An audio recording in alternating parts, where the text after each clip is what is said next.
Coup dur pour le parc de Vesserlin. Le Conseil général du Haut-Rhin, propriétaire du site, a décidé de diminuer de 14% la subvention allouée au parc.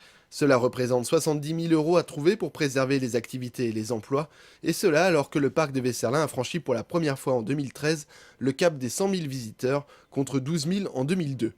Après une première baisse des subventions en 2010, c'est l'inquiétude qui grandit au parc, alors que la gestion du site semble saine et qu'une dynamique est enclenchée. Dans la plupart des musées de France, l'autofinancement est relativement faible, il est de 20-30%. Nous étions à Vesserlin dans un très faible autofinancement il y a 10 ans, puisqu'il était à peine de 10%.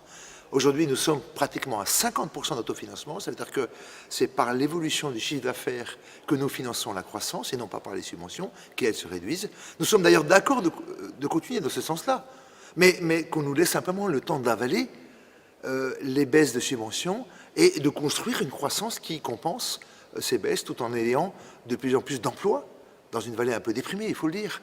14% c'est beaucoup trop, d'autant plus que les autres sites départementaux importants, financés par le département que sont le Hollandsbourg et les Dominicains ne baissent que de 5%, pourquoi nous 14 et eux 5, et que les Comusés ne baissent pas du tout. Le parc de Vesserlin, c'est une quarantaine d'emplois directs et une centaine de personnes mobilisées. Une pétition a été lancée sur Internet pour demander au département de reconsidérer sa décision. Vous en trouverez le lien sur www.parc-vesserlin.fr.